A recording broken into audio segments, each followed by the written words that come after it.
Well, welcome back. I hope everybody had a pretty decent 3-day weekend. But we still got to do the news.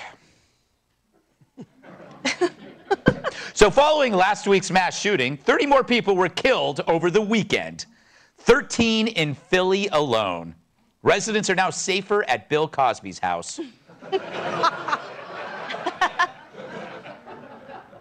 So to tackle issues like mass shootings and this nightly murder, I think we should go to the very beginning.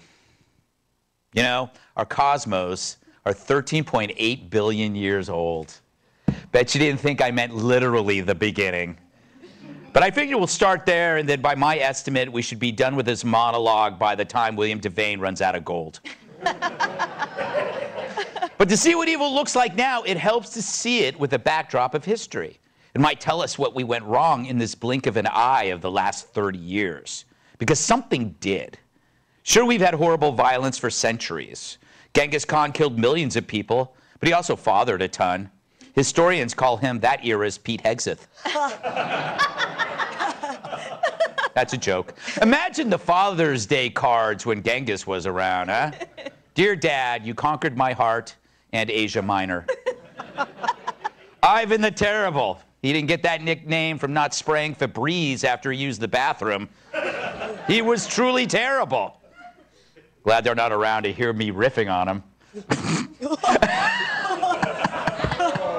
And then there are the world wars. One, which I guess led to two. I bet you didn't think I'd be this thorough, did you? I'm a regular Julius Socrates. The good news, it seems we're less violent as a species, except for these spasms of mayhem and this ongoing murder spree, or as George Gascon calls it, misdemeanors. But guns have been around longer than Wolf Blitzer or even Joy Behar. But not mass shootings, they're new. Kids used to bring guns to school back in the day, apparently. True, teachers' pets brought apples so other students could shoot them off the teachers' heads. I made that up. But we've had violence, weaponry, and evil, and that's just the Gutfeld family. But this latest violence seems new in this greater context. Why is that? Well, guns, screamed the left. But guns have been around, too. But it's that single variable thinking again. Right, Whoopi?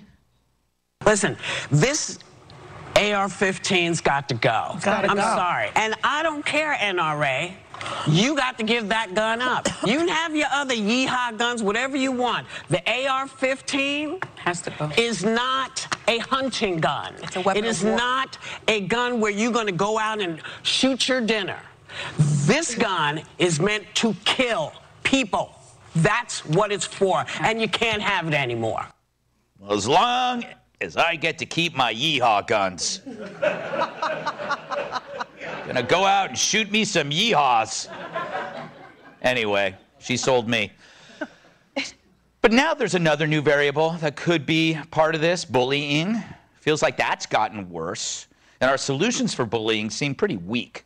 Pushing pronouns and colorful flags, something tells me that's not addressing the people most likely to kill. Real outcasts don't fit a trendy label. Meanwhile, the schools have been in perpetual decline for decades as costs go up. Kids would call it a pyramid scheme if they knew what pyramids are. And the really damaged kids are just too young to have a paper trail that might serve as a red flag when they try to get a weapon. So what about broken homes?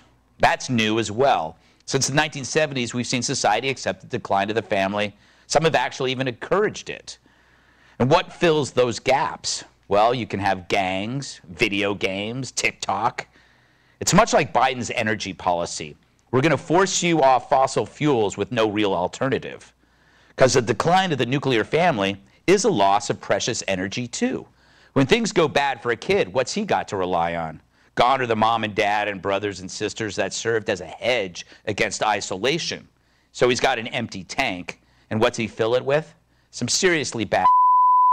So those are the variables: family decline, social media, alienation, loneliness. And they intersect to create both the nightly mayhem and mass shootings. These variables can't be observed by the media or the left because they're culpable. It's like a vampire looking into a mirror who can't see his reflection. At any cost. Yet we blame the carnage on whatever's used in the crime. No one dare work backwards. But you know, I'm old enough to remember when Democrats cared about root causes. But now who has the time? Hell, who wants to make that effort? I mean, it's only this country's future that's being gunned down. It's much easier to just blame that object in the killer's hand. But the last 30 years show you it's more than that.